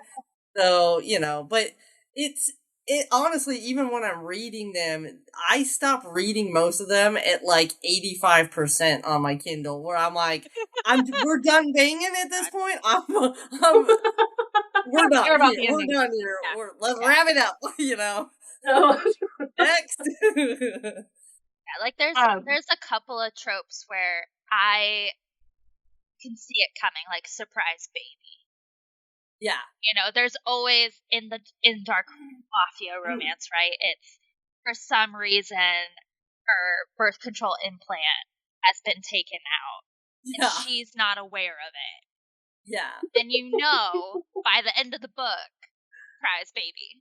Yeah. It's like you can't be okay with that situation. No. Yeah, exactly. No. And like that's one that I'm not a huge fan of. I don't think I've read it where I've enjoyed it being a part of the plot, and I probably won't read it. I might add it into a horror situation, There you go. but I'm yeah, I not could going see to that add it being to a my horror romance. topic for sure. There's been a couple Especially of if you did not horror want to get romance- pregnant. There's been a couple of like horror romance books that I've read where my face is like horrified the whole time I'm reading it because I'm like, this is a horror. So, like, this is way more horror than romance. And it's like, when the girl finally comes around, she's like, no, you know what? You're not a terrorist. You're not this person that's ruining my life. I actually think in a weird way, I love you. And it's like, he raped you, like, violently while you were asleep and had no say over the, like, things like that. And I'm like, how? What? And so I read some of these and people are like, you should write a horror romance. And I'm like, my only experience with them has been stuff like that, where it's like these intense, like toxic, intense stalker, rapist romances. And I'm like, I've read like 5 of them now, and they're all pretty much the same. And I'm like, I do not want to perpetuate like women like falling in love with their attackers and stuff. It's like, I get it, and I'm not like shaming anyone who likes that. But to me, like, if I thought, like, our words matter to some people, and like our books affect people, and like if I thought there was even like if this book blew up and there was even one person in the world who looked at that toxic man in her life and was like, you know what, I actually think I do love him. And like, I don't know why, but like there's something that's kind of like telling me it's okay to love these pieces of crap, then I'll be like, well, now it's time to kill myself because I don't want to live in the world anymore. Like, Nope. So the first book in my dark romance trilogy is a kind of a play on that, where it's actually neither the female or the male main characters. They're cursed to basically desire each other, and so they're both non-consenting, but constantly like trying to.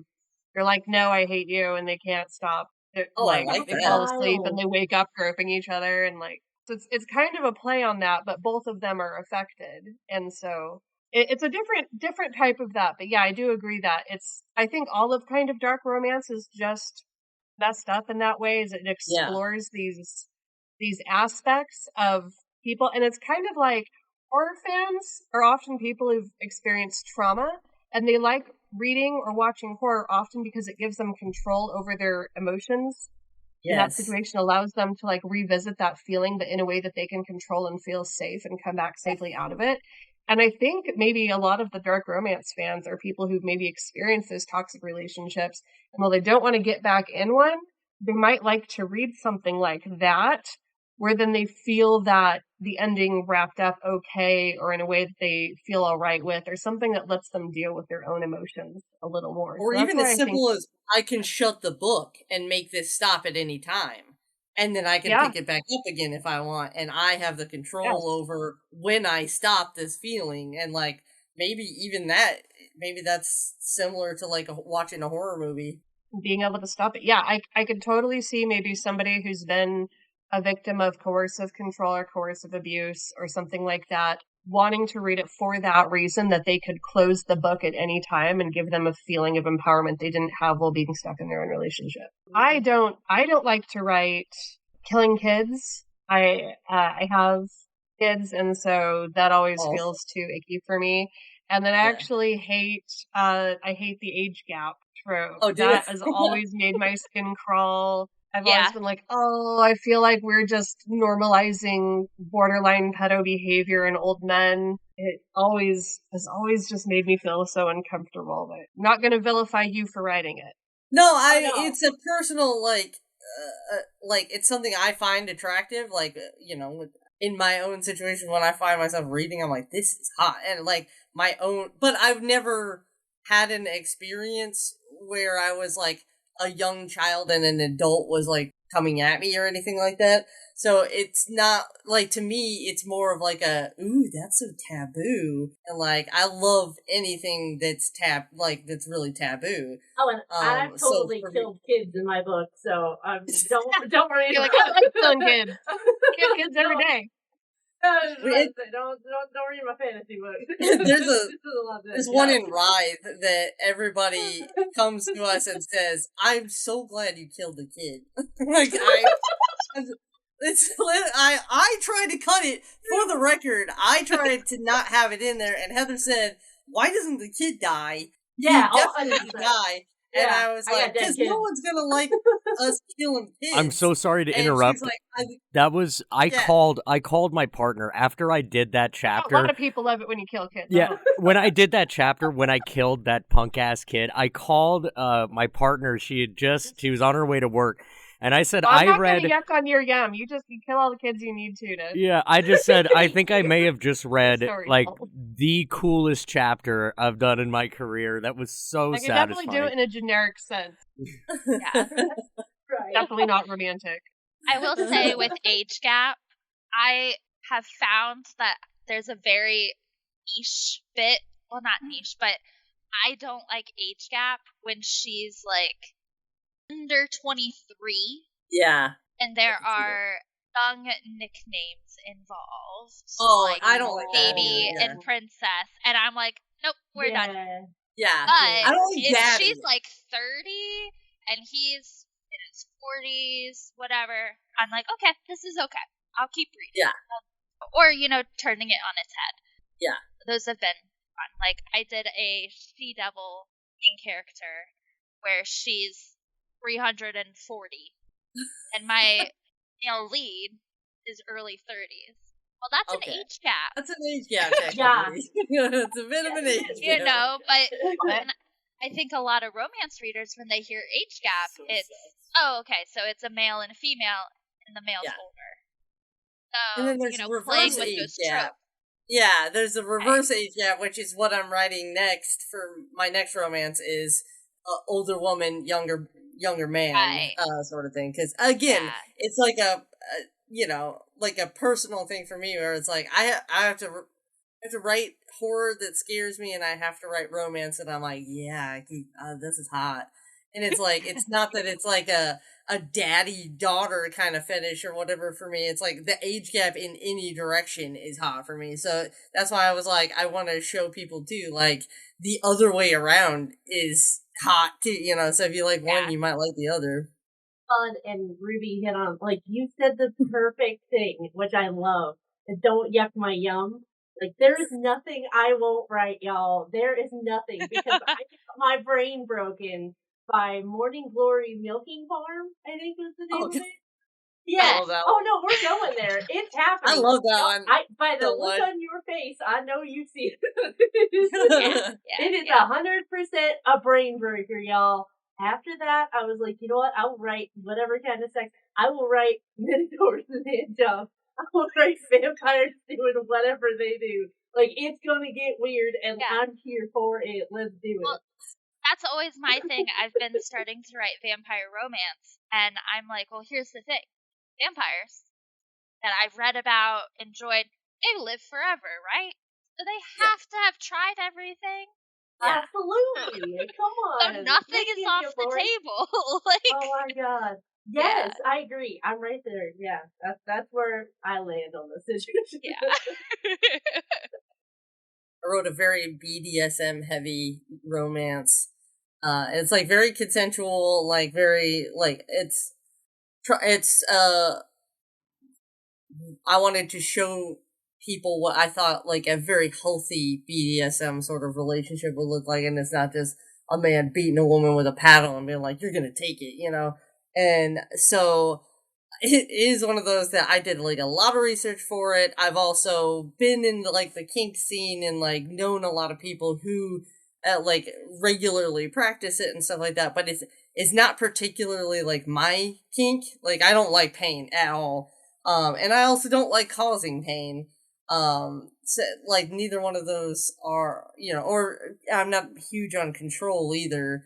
But it's one of those that, like, every time I'm working like a convention with my boyfriend or whatever, we're like, talking to people about all the books or whatever, and like he'll be like, "Oh, she's got romance over here," and it's like I just always pray to God that he never reads that one and is like, "Is this what you want?" Because it's like, no, not all of them are what I want. Like some of them are just I just think it's a story that I'm passionate about or something I want to say. I just as a writer sometimes I have things I want to say about things and like that's one of those things that I wanted to tell people, to inform people about BDSM and healthy BDSM where it's like, not just so that they're not getting in a relationship thinking like, oh, this is what Right. BDSM must be, like Yeah. it's just a bunch of It's handcuffs just and a abuse. guy slapping me around, and Yeah. it's like, Yeah. I No, want people to that's see like just the traditional consensual. domestic violence. Yeah, Yep. exactly, Yes, it is. exactly. But it's always one of those where it's like every time he gets close to that book, I'm like, you put that one down. That's it. That's not for you to read. Don't touch it. It's always interesting to see how writers, like, how much research will do to make sure that you're getting something correct. And I think this Yeah. goes in both horror and romance, right? Like, Yes, for I know sure. there's been many times where I'm like, okay, I want to write about poison.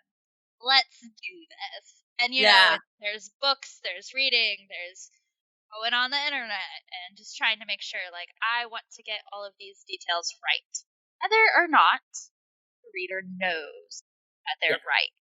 Yeah. So I completely, I get that.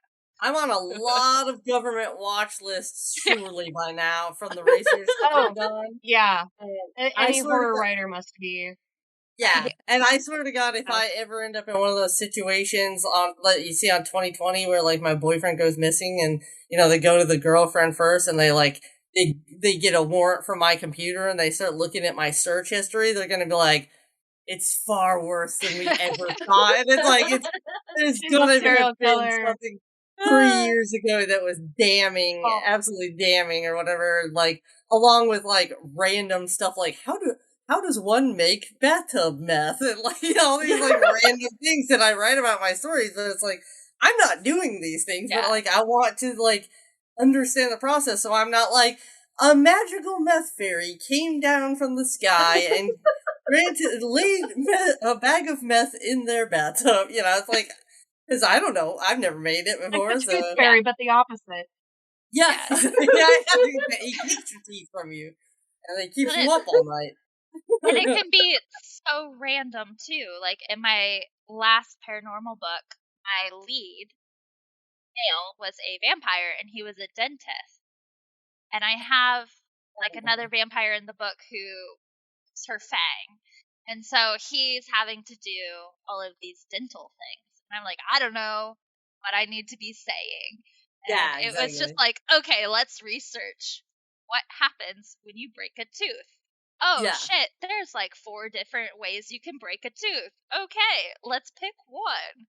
And then what's the procedure? And, you know, probably only a couple of sentences in the whole book yeah, are needed. But I've spent 3 hours of my day trying to make sure I'm using the correct verbiage and, what is the process for, okay, is he gonna wash it? Is he gonna use this like yeah. polymer clip? Like, no. My second romance is a book about an Amish girl. It's the age gap one, and it's a book about a young Amish woman. And I did probably 6 months of reading while I was working on another book, like reading every night, watching documentaries about it, watching anything I could on Amish life. And then I actually reached out and spoke to a few formerly Amish women to confirm, the terms that I was using and to ask, okay, I read this. Was this true in your experience too, or is this just something somebody said in a nonfiction book? And so I got like a lot of really good information from interviewing people and stuff like that. And the one of the best compliments I ever get on that book, I get a lot of like reviews on that one. And one of my favorites is the one that keeps popping up that says, wow, this was obviously well researched and very accurate. As a formerly Amish person myself, I appreciate being someone showing the darker side of Amish culture as opposed to what Amish romance typically does, which is like it's sweet, it's wholesome, everybody should want to have this simpler life, that kind of thing. And it's like I discuss like a lot of the like sexual abuse and things that are like the things people are having to go without because of what the leaders of their ordung say, and the patriarchal like stuffing women down and you only have certain roles that you can do. Like I really wanted to show that as a motivation for my character to want to leave that life, but to not just show it in like a villainous way of like nobody should ever want to be Amish. You'd be a fool to be Amish.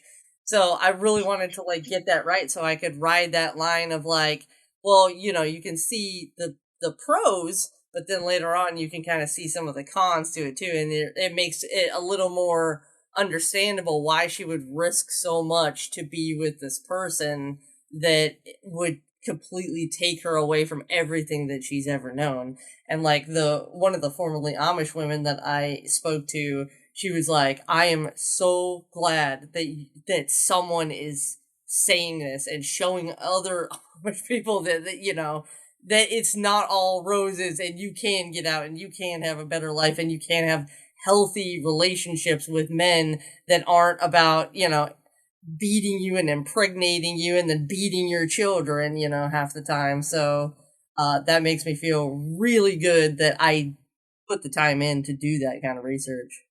Yeah, for sure. It always feels good to have done it, even if in the end, like Brianna said, sometimes there's just 2 lines in the book and Yeah. nobody notices anyways. But you feel that sense of integrity in yourself. Yeah. Going into your writing. And that feels really good. Absolutely. So before we sort of wrap up and everything, I did kind of just want to know, everyone here is published to some degree in multiple genres. Do you have a big author goal? Or kind of off of that, maybe you don't. How do you sort of measure your success? For me, I've always loved movies. I've been a huge cinephile and I worked in the film industry for many, many years. And also was a horror filmmaker. So to me, movies are sort of like the ultimate. They're actually the reason I'm a writer now. I was making Okay. movies and discovered that the part of the process that I liked the most about making the movies was writing the scripts. And, COVID era filmmaking absolutely broke my soul. And I was like, you know what would be a lot easier than trying to coordinate all these schedules in this awful time where we can't be 6 feet from each other is to write a book. So, working on some of these books or whatever, it's still the fun part of doing all that. But for me, as like a big author goal would be to see someone be so inspired by one of my books that they want to turn it into a movie, or Okay. better than that, to be honest, not to kiss her butt because she's on this chat right now, but Heather's got a fantasy series called the Illuminator Saga, and it's the 5-book series I was talking about earlier. That the 5th book is coming out this week, and it is something she started many, many years ago. It's like started from like the genesis was something very personal for her. This with these themes of like motherhood and am I really a woman if I can't have a child, if I don't have a child, and Absolutely. it's such a fun series. It's a serious series. It had me literally crying at the end of it, and it's one of those that it's a epic fantasy, and it's one of those that I think would rival Game of Thrones any day if they were to turn something like that into a television show. They turn it, it into a television show. So for me, Okay. that would be the we've made it moment. Absolutely. And What about you, Heather? my made it moment, I know this probably sounds really stupid to everybody else, but I've kind of already done it because I get to work with my sister every day, and like we have something together that we share, and we have this beautiful thing that we can come to, and I can be proud of, and so I'm already here, but I Love would it. love to be able to do this full time with my sister and no day jobs, just to do this together, and live our best lives, and maybe take our significant others and spouses on vacations with us, do something crazy, Yeah. like go to the Love Bahamas it. with us. Call it Rusty Ogre money. Let's do it. So yeah, that's my made it. Yeah. Oh, I love that. I love working with her, and we write so well together. Like when we are doing co-written stuff, like Writhe or the Ugly Sweater Party, it's like we're bouncing. We get so excited. We start bouncing ideas off each other, and everything is just very frantic and manic, and like definitely, we jazz each other up. definitely. It's funny because I think about this question sometimes. I remember hearing in a podcast once somebody was talking about they were interviewing a really famous romance writer. Can't remember the name, but I know if I said the name, everyone would be like, "Oh yeah, that person." And the romance writer had said they never really felt like a success, and the person talking to them was like, "You've sold like 50 million books, literally." And the romance writer was like, "But I've never been on a New York Times bestseller list." Everyone And has it's their like, different. everyone has their thing, Yeah. And I think my first goal, which is the same goal all writers have, like Heather said, I would love to be able to make enough money for my writing where it could be my only job. And I actually I have a day job now that I love, that I appreciate and enjoy going to. But that being said, if somebody came and offered me a book deal tomorrow that would let me write full time, I'd probably take it. Don't tell my boss. I think we all agree with that. Yeah. It's we're always hoping a little bit whenever we crave something that it could go somewhere amazing. But like really, I think the really big mark of success to me would probably be having a movie made out of one of my pieces of work. I think that to me would make me feel extremely accomplished. Yeah. For me, I had a moment of, oh shit, I guess I am an author. I was at an event and a girl came up to my table and she was so excited and she's like, "Oh my god, I'm so happy I found you. I read your one book and I saw you were going to be here, so I bought a ticket." And I was like, "Oh, okay." Like there are 50 other authors here, but you picked me? And I was like, this is wild. And it had never been passing thought of this is going to happen to me. Someone's going to come to an event just to see me. And that moment happened and kind of went, okay, like where do I go from here?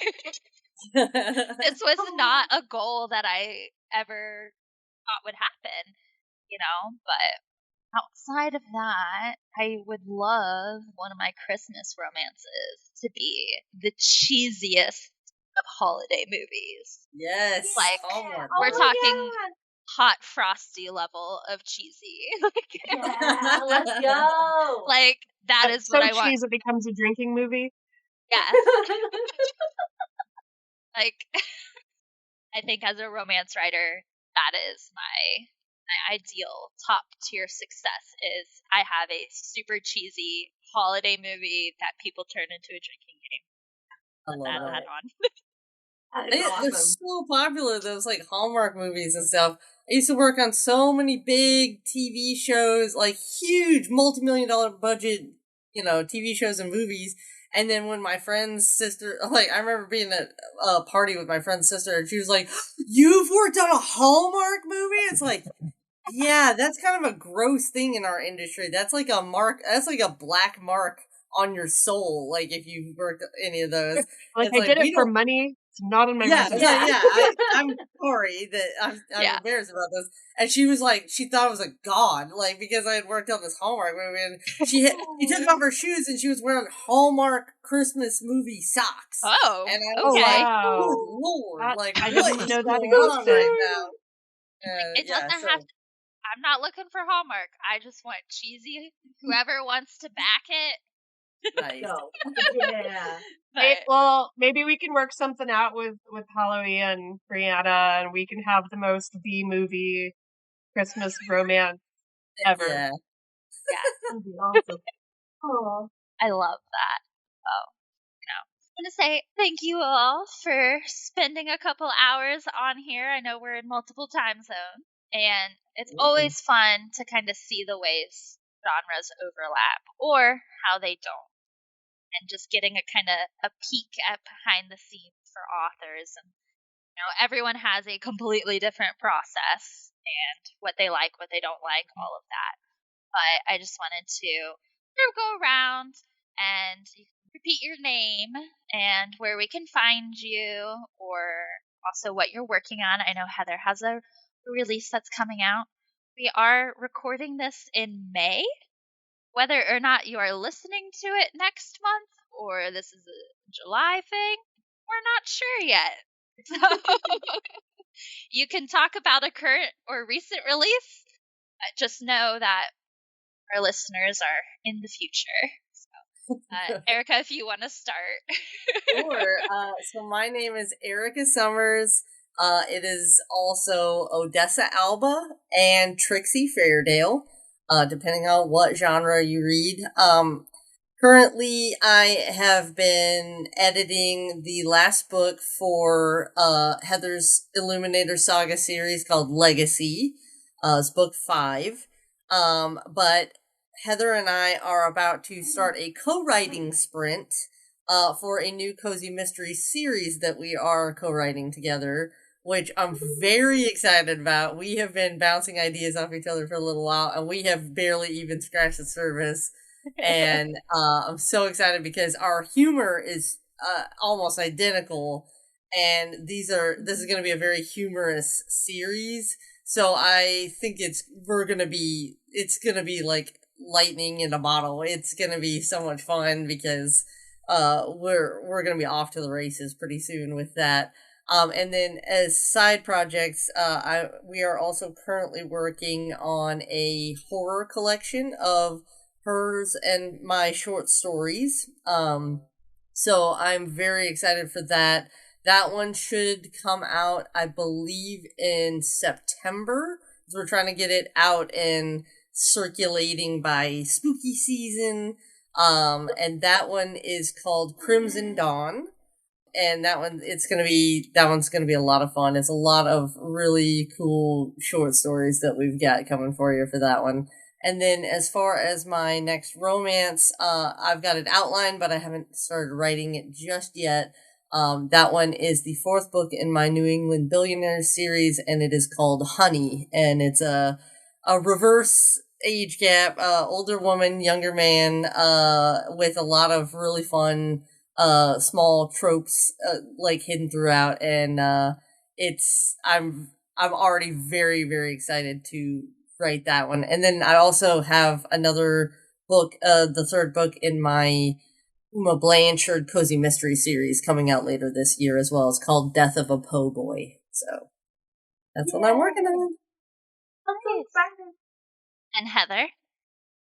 Well, she covered a bunch of them. Lots of co-writing is going on. But we also are getting ready, like she said, to release Legacy, which is the 5th and final book of the Illuminator Saga series. That is written under Heather Whol. I also have H.M. Whol as a pen name, and I also have Aurora Alba. Aurora Alba is my romance.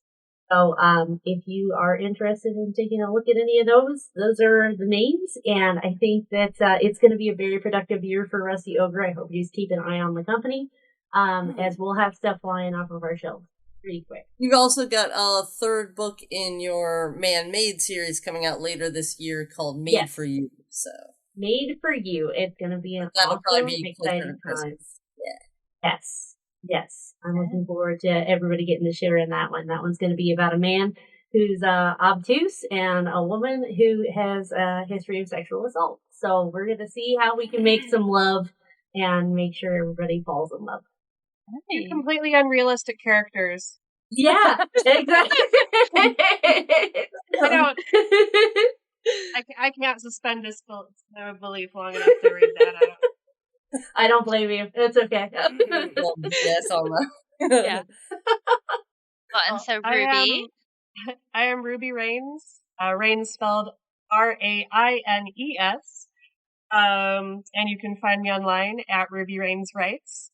I am working on a trilogy that right now I'm referring to as the Blue Blood trilogy, and it centers around a witch who runs a blueberry farm and has a curse go wrong, resulting in her and the person she was supposed to have cursed being bound together. I am so excited to read this.